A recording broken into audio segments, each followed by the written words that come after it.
तो अभी हम लोग शुरू करते हैं नेक्स्ट कैटेगरी ऑफ रेशियोज, जिसे हम लोग एक्टिविटी रेशियोज के नाम से जानते हैं। अगेन आपके टेक्स्ट बुक में, स्कूल में आपको शायद बैलेंस शीट रेशियोज उस कॉन्टेक्स्ट में बताया गया होगा। सेम चीज है, सेम रेशियोज है, बट उसको हम लोग यहाँ पे अलग कैटेगरी एक्टिविटी रेशियो से कैटेगरी में डाल रहे हैं। तो ये है ratio number ratio number 7। 2 ratio किए हम लोग लिक्विडिटी रेशियो में, current ratio, quick ratio. 4 ratio किए हम लोग सॉल्वेंसी रेशियो में, debt equity, proprietary asset to आपका डेट टू टोटल एसेट, और लास्ट में किए इंटरेस्ट कवरेज रेशियो। तो 4 + 2 6 ये, और ये अब हम लोग आज 7th रेशियो शुरू करेंगे in 3rd category of ratio, activity ratio. क्या बताता है activity? Activity ratios are used to determine the efficiency of the organisation in utilizing its assets for generating cash and revenue. It is used to check the level of investment made on an asset and the revenue that it is generating. For this reason, the activity ratio is also known as efficiency ratio or the more popular turnover ratios. So as I have said पहले भी, in order to know the formula and remember the formula of each ratio, it is very important to understand that what is the significance. When I say significance, मतलब what is the utility, usage. इस ratio से हमको क्या पता चलता है, क्या दिखता है। एक्टिविटी रेशियो जो यहाँ पे लिखा है उसका शॉर्ट में बता रहे। एक्टिविटी रेशियो ये बताता है कि कंपनी अपने एसेट्स के कितना बढ़िया तरीका से इस्तेमाल, कितना एफिशिएंटली इस्तेमाल कर रहा है इनकम और कैश जनरेट करने के लिए। Right? See the name says activity. So if George Academy का एक्टिविटी रेशियो के बारे में बात किया जाए, फॉर एग्जांपल, तो what do you mean by George Academy's activity? George Academy's activity, activity में वर्ड है एक्ट, मतलब एक्शंस, मतलब your daily actions, that is your activity. If I tell you what is your daily activity, it means once you get up from your bed in the morning, उसके बाद से तुम्हारा actions क्या है everyday का, what are the actions you are performing everyday till you go to bed, that is your daily activity. So when I say business का activity, it means basically business का activity क्या है? Business का activity तो यही है ना भैया, कमाना, आमदनी, प्रोडक्शन, सेल, रेवेन्यू जनरेट करना। तो एक्टिविटी रेशियो ये बताता है नंबर 1 कि कंपनी अपने एसेट्स का कितना बढ़िया अच्छी तरह से उपयोग कर रहा है कैश और रेवेन्यू जनरेट करने के लिए। और इससे ये भी पता चलता है कि कंपनी ने एसेट्स में कितना इन्वेस्टमेंट करके रखा है, कितना लेवल तक इन्वेस्टमेंट करके रखा है, और एसेट्स में उसने जो इन्वेस्टमेंट किया है वो एसेट कितना उसको इनकम जनरेट करके दे रहा है। ये होता है एक्टिविटी रेशियोज। सो इससे बेसिकली कंपनी का परफॉर्मेंस पता चलता है, इससे बेसिकली कंपनी का एफिशिएंसी पता चलता है कि कंपनी कितनी एफिशिएंटली काम कर रहा है, ऑपरेट कर रहा है, डेली का अपना एक्शन परफॉर्म कर रहा है। इसे हम लोग टर्नओवर रेशियोज के नाम से भी जानते हैं, टर्नओवर रेशियोज के नाम से। सो एक चीज पकड़ के रखो कि जो तुम्हारा डेली एक्टिविटीज है, डेली एक्टिविटी में जो सबसे इंपॉर्टेंट एक्टिविटी जो बेसिकली होता है वो होता है सेल्स और परचेज। करेक्ट है या ना? ये 2 इंपॉर्टेंट एक्टिविटी परफॉर्म किए जाते हैं एवरीडे बेसिस पे। तो अगर हम जब एक्टिविटी रेशियो के अंदर और जाएंगे तो एक्टिविटी रेशियोज के अंदर में जो आपको अलग अलग रेशियोज मिलेंगे वो याद रखना वो रेशियोज होंगे जो ज्यादातर आपका परचेज और सेल्स से रिलेटेड होंगे। वो रेशियोज होंगे जो बिजनेस का डेली एक्टिविटी से रिलेटेड होंगे। तो बिजनेस में जो डेली एक्टिविटी परफॉर्म किया जा रहा है, राइट, उस एक्टिविटी की एफिशिएंसी को मेजर करने के लिए होता है एक्टिविटी रेशियो। आप जो डेली काम कर रहे हैं वो काम कितनी अच्छी तरीके से कर रहे हैं, कितनी एफिशिएंटली कर रहे हैं, उसके लिए होता है एक्टिविटी रेशियो। और जो पहला एक्टिविटी रेशियो में हम लोग आते हैं वो होता है trade receivable turnover ratio. Now what is turnover ratio trade receivable?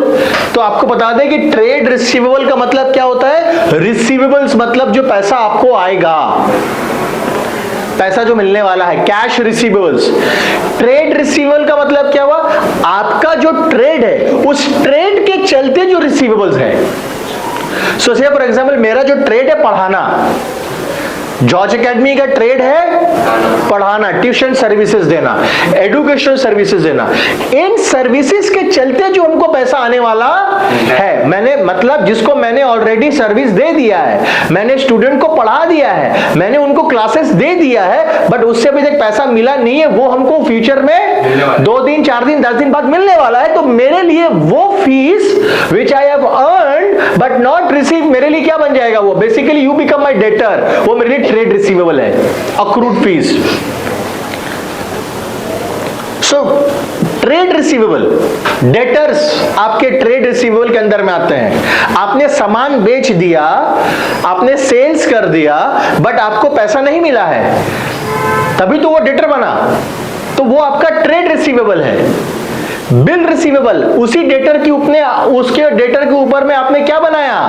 Bill draw किया। सो बिल के चलते पैसा आने वाला है, बिल रिसीवेबल। समझ में आ रहा है? सो ट्रेड रिसीवेबल मतलब इसका समझ लेना वर्ड, ट्रेड रिसीवेबल का मतलब ही होता है कि वो रिसीवेबल्स जो आपको मिलेगा, और वो क्यों मिलेगा? Because of the your trade, आपका जो ट्रेड है। तो मेरा ट्रेड है कपड़ा बेचना, अगर मान लीजिए मेरा ट्रेड है कपड़ा बेचना, कपड़ा खरीदना और बेचना, तो इस ट्रेड के चलते जो हमको पैसा मिलने वाला है वो मेरे लिए ट्रेड रिसीवेबल हो जाता है। अब होता है ट्रेड रिसीवेबल टर्नओवर। टर्नओवर का मतलब क्या हुआ? टर्नओवर, टर्नओवर, टर्नओवर, टर्न मतलब कहीं ना कहीं जब हम एक टर्नओवर, जब इस शब्द सुनते हैं, जब हम ये टर्नओवर शब्द सुनते हैं, तो कहीं ना कहीं मेरे को एक साइक्लिक प्रोसेस इमेजिनेशन हो रहा है। Turnover, correct? So what is basically turnover? Turnover मतलब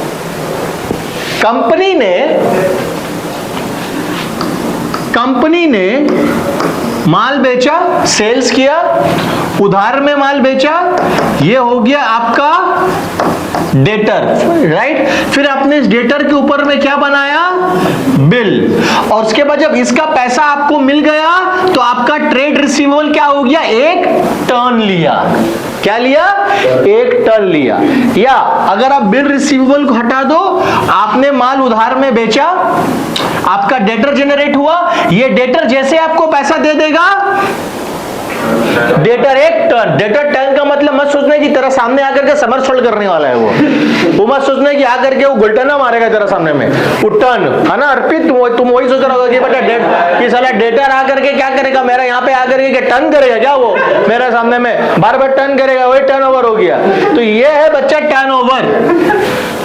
सो ये एक साइक्लिक बन रहा है, ये एक साइकिल बन रहा है। प्लीज ध्यान से देखिएगा, आप उसको माल बेचेंगे, वो आपको पैसा देगा 1 टन, फिर माल बेचेंगे, वो पैसा देगा 2 टन, और ये साइकिल क्या हो रहा है? ये चलेगा। तो जितना बार ये साइकिल चल रहा है, साइकिल कंप्लीट होगा, वो उतना टन है। पहला बार हुआ 1 टन, फिर 2 टन, फिर 3 टन, फिर 4 ton. That is what turnover means. अब इससे क्या समझ में आएगा सर इससे क्या पता चलेगा मेरे को? ट्रेड रिसीवेबल टर्नओवर रेशियो से पता क्या चलेगा? इसका इंपॉर्टेंस क्या है? बेटा इसका बहुत ही अच्छा, इसका बहुत ही बढ़िया इंपॉर्टेंस है। वो इंपॉर्टेंस ये है कि ट्रेड रिसीवेबल टर्नओवर रेशियो से ये पता चलता है कि तुम कितना जल्दी और कितना एफिशिएंटली अपने डेटर से पैसा निकलवा लेते हो, क्योंकि आपका टर्नओवर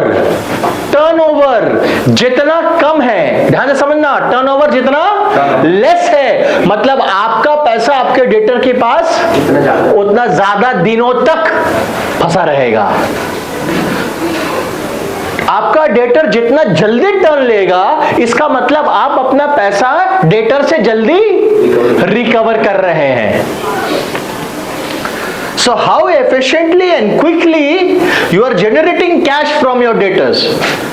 अगर आपका डेटर के पास पैसा फंसा रह जाएगा तो फिर कंपनी में कैश क्रंच होने लगेंगे, फिर कंपनी को वर्किंग कैपिटल के लिए फिर से पैसा क्या करना पड़ेगा और इन्वेस्टमेंट करना पड़ेगा, क्योंकि आपका पैसा तो कहां फंस गया है, डेटर के पास फंसा हुआ है। मत भूलना कि आपको क्रेडिटर को भी पैसा देना है, राइट? आपने माल उधार में खरीदा है तो आपको क्रेडिटर को तो पैसा देना था।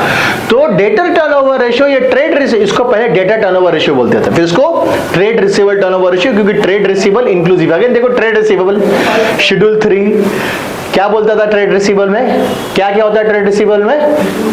ट्रेड रिसीवेबल में शेड्यूल 3 में क्या क्या सीखे? क्या क्या है ट्रेड रिसीवेबल? बिल्ड रिसीवेबल और डेटर्स। समझ रहे हो अर्पित अब कितना इंपॉर्टेंट है शेड्यूल 3?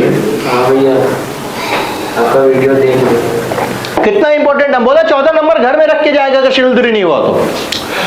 और ये 15 साल के एक्सपीरियंस से बोल रहे हैं, सीना ठोक के बोल रहे हैं कि अगर आप शेड्यूल 3 नहीं किए तो 14 नंबर आप घर में रख के जाएगा, 66 मार्क्स में आप एग्जाम दीजिएगा। ये कोई दुनिया का ताकत आपको बचा नहीं सकता है, घमंड से बोल रहे हैं हम। अगर आपसे शेड्यूल 3 नहीं हुआ, कि आपने किसी से भी अगर नहीं हुआ है, तो जिन्होंने शेड्यूल 3 के समय ध्यान नहीं दिया है उसके लिए बहुत बड़ा प्रॉब्लम होगा, बहुत बड़ा प्रॉब्लम होगा। तो that is what trade receivable turnover ratio is. Please understand the significance. If you understand the significance, you are not required to learn the formula. So trade receivable turnover, समझ में आया कि नहीं आया? अब यहाँ पे हम लोग आता है कि ट्रेड रिसीवेबल टर्नओवर जो रेशियो है, ट्रेड रिसीवेबल टर्नओवर रेशियो में बच्चा इसको कैसे हम लोग फॉर्मूला मेजर कैसे, कैलकुलेट कैसे करेंगे? तो very simple, trade receivable turnover ratio है तो ट्रेड रिसीवेबल तो रहेगा फॉर्मूला में, ट्रेड रिसीवेबल तो रहेगा फॉर्मूला में, हाँ या ना? सो एक डेटा क्या हो गया ट्रेड रिसीवेबल, और दूसरा डेटा तो थोड़ा सा कॉमन सेंस लगाना, तो ट्रेड रिसीवेबल को किसके साथ हम लोग किसके साथ रिलेशनशिप एस्टैब्लिश करेंगे? ट्रेड रिसीवेबल मतलब डेटर और बीआर।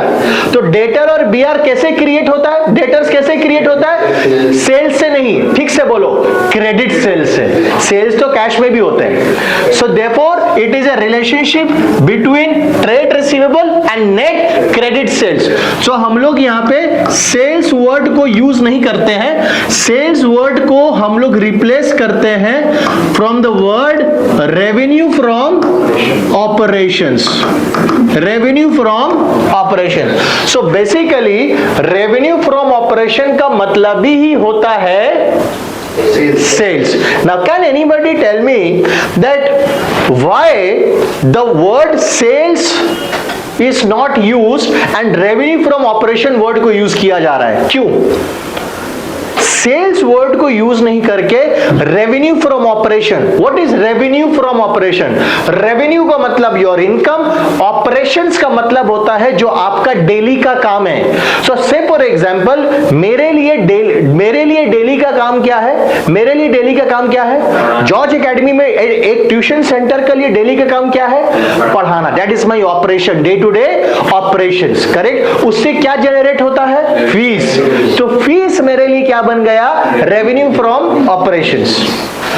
अब ध्यान से समझना, माय क्वेश्चन कम्स, कृष्णा सेल्स वर्ड क्यों इस्तेमाल हो रहा है?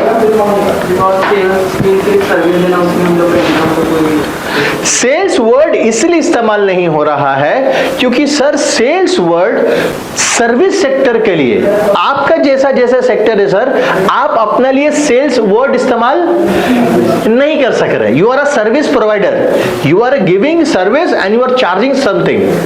For example, bank, money lender. A money lender is lending money and he's charging interest on it. So interest is his revenue from operations.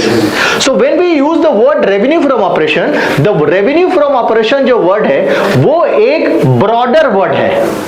जब हम सेल्स बात करते हैं तो सेल्स बेसिकली हम टैंजिबल प्रोडक्ट्स के नेचर में बात कर रहे हैं, हम सिर्फ सामान कमोडिटी का सेल्स के में बात कर रहे हैं, राइट। लेकिन जब हम रेवेन्यू फ्रॉम ऑपरेशन के बारे में बात करते हैं तो उस रेवेन्यू फ्रॉम ऑपरेशन के अंदर में सेल्स भी आ गया। मतलब आपका जो ऑपरेशन, एक मनी लेंडर का ऑपरेशन है, सूद में पैसा देना, इंटरेस्ट में पैसा देना, लेंड करना, लेंड करके वो उनको इंटरेस्ट मिलता है, सो इंटरेस्ट उसका लिए रेवेन्यू फ्रॉम ऑपरेशन। एक डॉक्टर के लिए मेडिकल कंसल्टेंसी या मेडिकल एडवाइस देना, करेक्ट, उससे उसको क्या मिलता है? फीस। तो वो फीस उसके लिए बन जाता है revenue from operation. A lawyer के लिए वो लीगल कंसल्टेंसी देता है तो उसके लिए वो क्या लेता है? फीस। तो वो लॉयर के लिए क्या बन गया? Revenue from operations.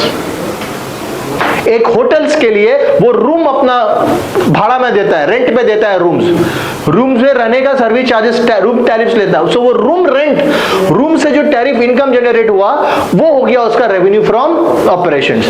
So that is why the word sales is not used and revenue from operation is used. So what is trade receivable turnover ratio? Trade receivable turnover ratio measures the efficiency by which a company collects on its receivables or the credit extends to the customer। मतलब company कितना जल्दी पैसा recover कर रही है, कितना दिनों में पैसा रिकवर कर रही है। सो जितना टर्नओवर रेशियो हाई, जितना टर्नओवर रेशियो हाई, जितना ज्यादा मतलब उतना कम दिन लग रहा है पैसा आने में। समझ में आ रहा है कि नहीं आ रहा है? जितना जल्दी मेरा डेटा टर्न ले रहा है, मतलब वो टर्न तभी लेगा जब वो आपको पूरा पैसा दे देगा। हाँ या ना? समझ में आया? राइट। सो देयरफॉर ये ट्रेड रिसीवेबल है और ये दो हम लोग लेंगे। अब हम आपको फॉर्मूला बताते हैं, ठीक है? सो मैंने आपको कह दिया कि इस दोनों के बीच का रिलेशनशिप है, एक ट्रेड रिसीवेबल और credit revenue from operation. So now I am going to give you the formula for trade receivable turnover ratio. So what is the formula for trade receivable turnover ratio? अभी हम ये formula नहीं था, ये हम तुमको बताया कि फॉर्मूला में क्या क्या दो कंपोनेंट्स आएगा। सो फॉर्मूला में ये दो कंपोनेंट्स आएगा, इन दोनों का बीच का रिश्ता हमको एस्टैब्लिश करना है। तो अब हम फॉर्मूला बताते हैं। So trade receivable turnover ratio is equal to net credit revenue from operations divided by average trade receivables. Average trade receivable is equal to opening trade receivable plus closing trade receivable divided by 2। ये हुआ formula.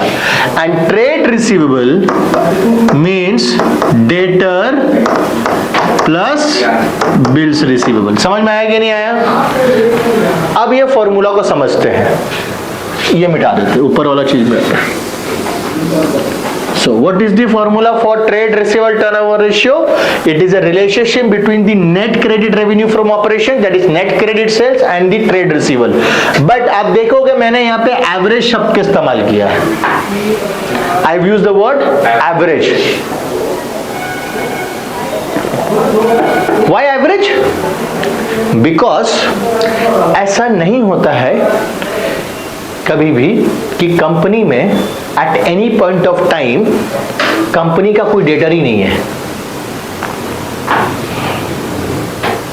ऐसा होना मुश्किल है, practically नहीं होता है कि at any point of time company में, मतलब कंपनी का कोई डेटर है ही नहीं, मतलब कंपनी का कोई पैसा बाकी है ही नहीं, कंपनी को कोई पैसा मिलने वाला है ही नहीं।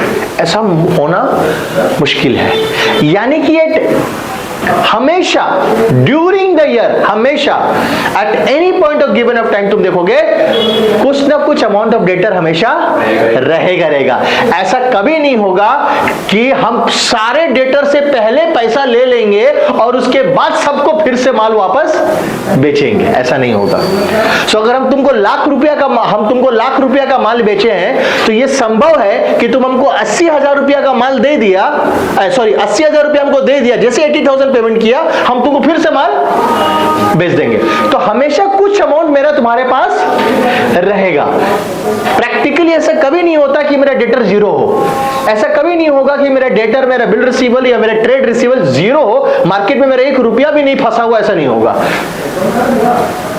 15 साल के तो हम अपना टीचिंग एक्सपीरियंस में जानते हैं कि ऐसा कभी नहीं हो सकता है कि मेरा एक भी स्टूडेंट से फीस बाकी नहीं, ऐसा नहीं हुआ आज तक। हमेशा कुछ ना कुछ मेरा फीस बाकी रहेगा। तो इसीलिए हम लोग एवरेज वर्ड इस्तेमाल करते हैं। और एवरेज ट्रेड रिसीवेबल कैसे निकलेगा, मतलब ऑन एन एवरेज पूरा साल भर में आपका कितना ट्रेड रिसीवेबल रहता है हमेशा। क्योंकि हमने अभी जस्ट आपको कहा कि साल भर, क्या बोले हम, साल भर ट्रेड रिसीवेबल रहेगा ही रहेगा। तो आपको उसका एक एवरेज निकालना है कि ऑन एन एवरेज भैया ऑन एन एवरेज आपका कितना पैसा हमेशा बाकी रहता है। उसी तरह ऑन एन एवरेज एक कंपनी का कितना ट्रेड रिसीवेबल हर साल रहता है। उसके लिए कैसे निकालेंगे, उसका फॉर्मूला है साल का शुरू का ट्रेड रिसीवेबल, साल के शुरू में कितना था ओपनिंग, प्लस साल के अंत में कितना है क्लोजिंग, डिवाइडेड बाय 2 कर देंगे तो ऑन एन एवरेज हमको ईयर का पता चल जाएगा। समझ में आया? कोई दिक्कत है? अब इसी को तुम 365 डेज होता है, 365 को तुम ट्रेड रिसीवेबल टर्नओवर रेशियो से डिवाइड कर दो। मतलब से फॉर एग्जांपल साल में आपका ट्रेड रिसीवेबल 6 टन लेता है। कितना टन लेता है आयुष? 6 टन। तो तुम 365 को डिवाइडेड बाय 6 करोगे तो मोटा मोटी आएगा 58-59 डेज। इसका मतलब समझे 58-59 डेज का, कि 58 डेज में आपको पैसा मिल रहा है। हर 58 डेज में डेटर एक टर्न लिया, हर 58 में डेटर्स एक टर्न लिया, यानी कि हर 58 डेज आपको, मतलब आपका पैसा आपके डेटर पर कितना दिन तक फंसा हुआ है, ऑन एन एवरेज 58 डेज तक रह रहा है। समझ में आया कि नहीं आया? समझ में आया कि नहीं आया? So trade receivable turnover ratio divided, 365 number of days in a year divided by trade turnover ratio, ये आपको मिलता है एवरेज कलेक्शन पीरियड। क्या मिलता है? एवरेज कलेक्शन पीरियड, मतलब कितना दिनों में आपको पैसा मिलेगा। एवरेज, ऑन एन एवरेज हर कितना दिनों में आपको डेटर से पैसा मिल जाता है। This is your trade receivable turnover ratio. Please copy this, hurry up. Trade payable turnover ratio, नाम से पता चल रहा है सिक्का का दूसरा पहलू है। मैंने क्या कहा था आपको कि हमारा activity ratio involves, activity ratio में हम लोग डेली एक्टिविटी का बात करते हैं। डेली एक्टिविटी का अगर बात करें तो 2 चीजें परचेज और सेल्स का है ना। इसका पहले हम लोग देखे थे ट्रेड रिसीवेबल, तो ट्रेड के चलते पैसा आने वाला भी होता है, तो ट्रेड के चलते पैसा पेमेंट भी करना पड़ता है, जाना भी होता है। Trade payable turnover ratio exactly एकदम वही ट्रेड रिसीवेबल का ही दूसरा पहलू है, दूसरा रूप है। ट्रेड पेबल, कंपनी ने क्रेडिटर से माल उधार में खरीदा, राइट। जैसे ही कंपनी क्रेडिटर को पूरा पैसा, कंपनी जैसे ही क्रेडिटर को पूरा पैसा कंप्लीट करेगा, क्रेडिटर 1 टन ले लेगा। अब ट्रेड पेबल टर्नओवर रेशियो किसका लिए इंपॉर्टेंट है, किसके पॉइंट ऑफ व्यू से इंपॉर्टेंट होगा? वेरी गुड, क्रेडिटर के पॉइंट ऑफ व्यू से इंपॉर्टेंट हो, कंपनी के पॉइंट ऑफ व्यू से उतना नहीं। जो क्रेडिटर है ना, वो जो पैसा, जो सामान उधार में बेच रहा है कंपनी को, वो चेक करेगा कंपनी का ट्रेड पेबल टर्नओवर रेशियो कि ये कंपनी का ट्रेड पेबल टर्नओवर रेशियो कैसा, इससे ये पता चल जाएगा कि ये कितना दिनों में अपना क्रेडिटर को पेमेंट करता है। अगर इसका trade payable turnover ratio high है तो भैया अच्छा है, इसका मतलब ये होता है कि ये अपना क्रेडिटर का पैसा ज्यादा दिनों तक अपने पास रखता नहीं है, ये अपने क्रेडिटर को पेमेंट जल्दी कर रहा है। क्लियर? समझ में आया कि नहीं आया? अब बताओ ट्रेड पेबल टर्नओवर रेशियो में अगेन याद है ट्रेड पेबल्स क्या आएगा? ट्रेड पेबल्स में क्रेडिटर्स और बिल्स पेबल। तो ट्रेड, जैसे ट्रेड रिसीवेबल टर्नओवर रेशियो हम लोग क्या निकाले थे, किसको किसके साथ कंपेयर किए थे? Net credit revenue from operation था ना, क्योंकि ट्रेड रिसीवेबल किससे होगा? सेल से होगा।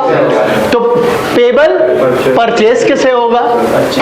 सो देयरफॉर यहाँ पे 2 चीज कंपेयर हो गया आपस में, net credit purchase divided by average trade payables.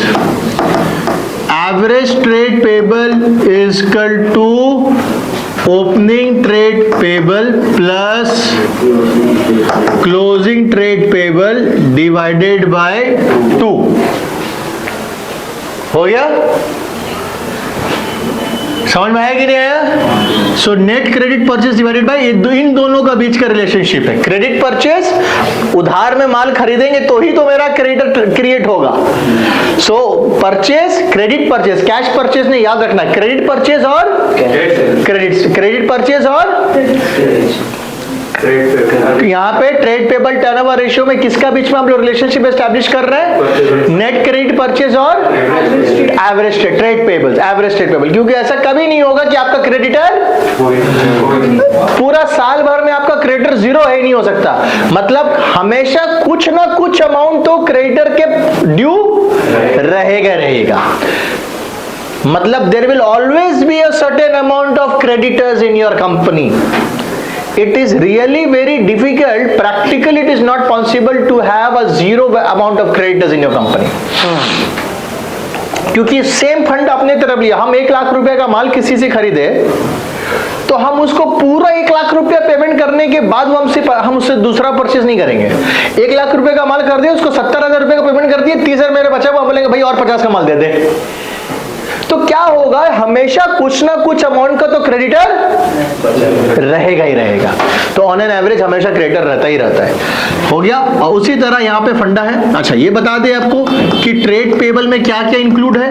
BP include है और क्रेडिटर्स इंक्लूड है, ठीक है। और कैसे निकलता है बच्चा? उसका बाद ये निकलने के बाद 365 से ट्रेड पेबल टर्नओवर रेशियो को डिवाइड कर दोगे तो वहां पे निकला था एवरेज कलेक्शन पीरियड। बच्चे यहाँ पे क्या निकलेगा? एवरेज पेमेंट पीरियड, कि आप कितना दिनों के अंदर में अपना क्रेडिटर को पेमेंट, ये एक्चुअली आपका लिक्विडिटी भी बताता है कि आप कितना एफिशिएंटली अपना क्रेडिटर को पेमेंट कर रहे हो, कितना जल्दी पेमेंट कर रहे हो। तो जितना ज्यादा हाई ट्रेड पेबल उतना जल्दी आप अपना क्रेडिटर को पेमेंट कर रहे हैं। Copy this. So now we come to the ITR, that is the next activity ratio, inventory turnover ratio. Inventory is a very broader term which includes the stock of raw materials as well as stock of finished goods, stock of work in progress, सब मिला करके। इसलिए हम लोग stock word use नहीं करते, हम लोग इन्वेंटरी वर्ड यूज करते हैं यहाँ पे। बट समझाने के लिए हम आपको अभी सिर्फ फिनिश्ड गुड्स का एग्जांपल लेते हैं, और आपको ये रेशियो समझाने के लिए मैं आपको एक एज अ ट्रेडर के बारे, ट्रेडर वो होता है जो सामान खरीद के बेचता है, ना कि बना के बेचता है। तो हम आपको ट्रेडर के पॉइंट ऑफ व्यू से समझाते हैं, वेरी सिंपल एग्जांपल, ठीक है। तो सपोज करो आप एक ट्रेडर हो, आप क्लॉथ मर्चेंट हो, आप कपड़ा का बिजनेस करते हो, राइट। सो आप कपड़ा बनाकर नहीं बल्कि कपड़े आप खरीद कर बेचते हो। So you are buying from a mill and then you are selling it. So say for example you have bought 50 cartons, ठीक है, 50 कार्टन आपने कपड़े खरीदे, 50 हर कार्टन में 50 टी शर्ट्स है फॉर एग्जांपल, ठीक है। सो 50 बॉक्सेस या 50 cottons of t-shirts you have bought, and each carton consists of 50 t-shirts. So in that sense you have got total 2500 pieces of t-shirts with you, ठीक है। That is your inventory. Now when this inventory is going to take a turn, ये inventory turn कब लेगा? ये inventory turn कब लेगा? कोई आपको बता सकता है when this inventory is going to take a turn?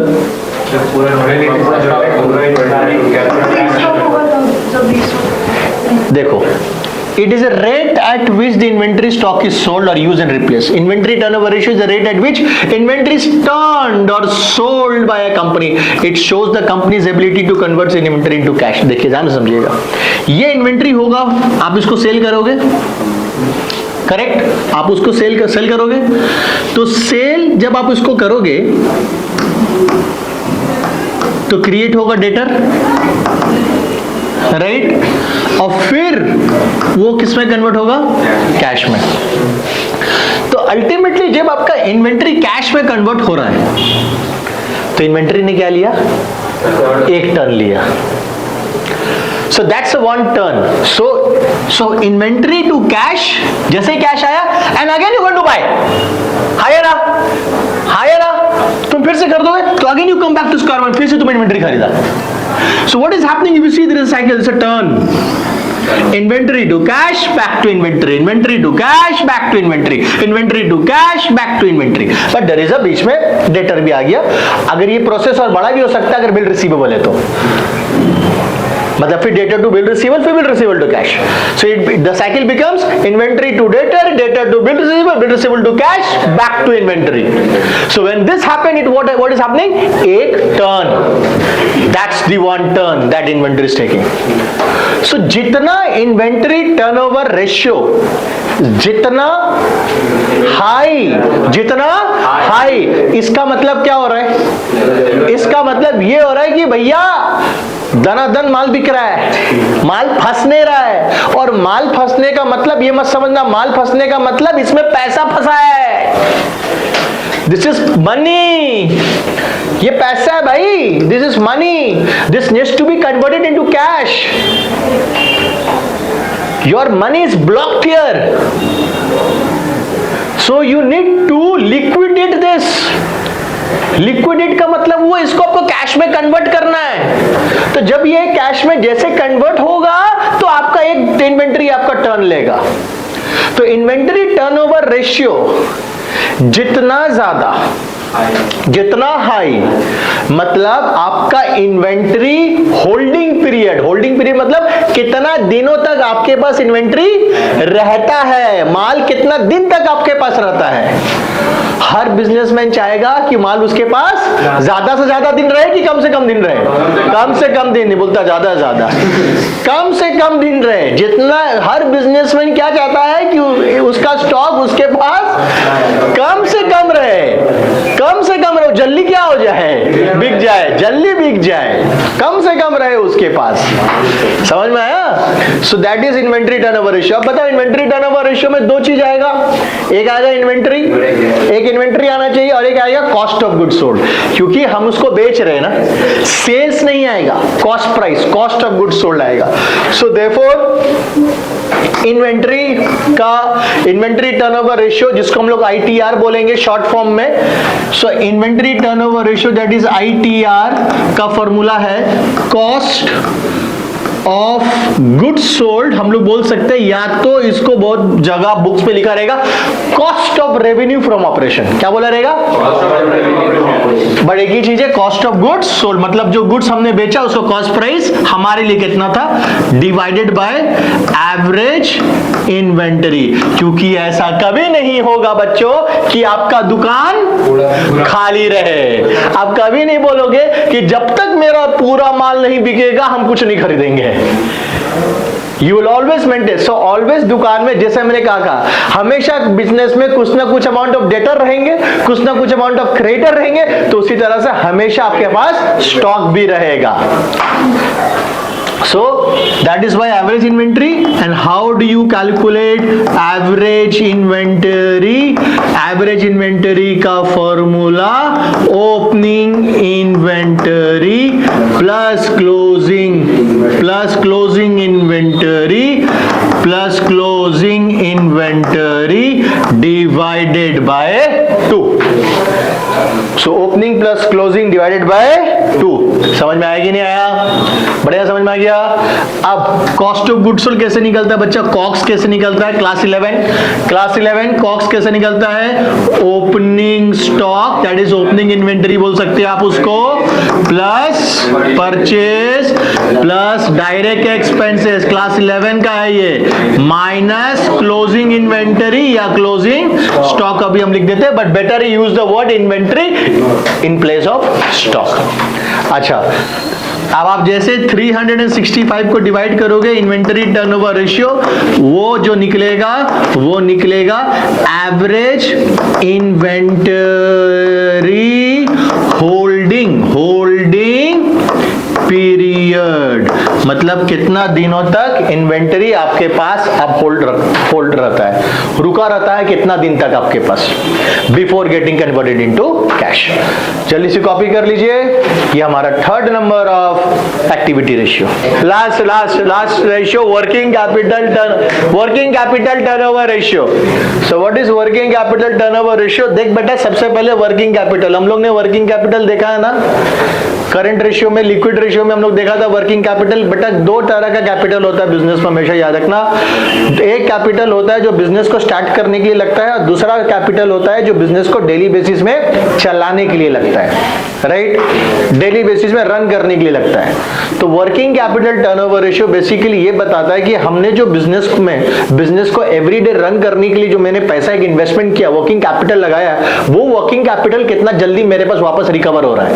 क्योंकि अगर जो हमने पूंजी लगाया है, एक पूंजी लगाया बिजनेस को खड़ा करने के लिए, दूसरा इन्वेस्टमेंट किया, कैपिटल लगाया बिजनेस को रन करने के लिए, तो दूसरा पैसा जो मैंने बिजनेस को रन करने के लिए लगाया है, वर्किंग कैपिटल कहां पे लगता है?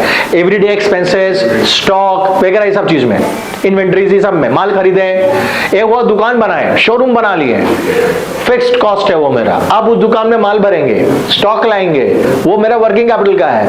1 महीना 2 महीना 3 महीने का सैलरी रखेंगे टीचर, इसका स्टाफ का, तो ये सब मेरे डेली एक्सपेंसेस है, रेंट वगैरह, ये सब वर्किंग कैपिटल के लिए है।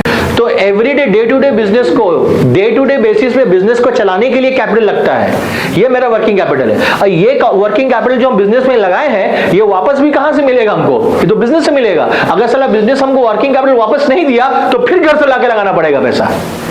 So I want this working capital back from my business, और कितना जल्दी वो मेरा एक्टिविटी से वापस आता है, that is working capital turnover ratio।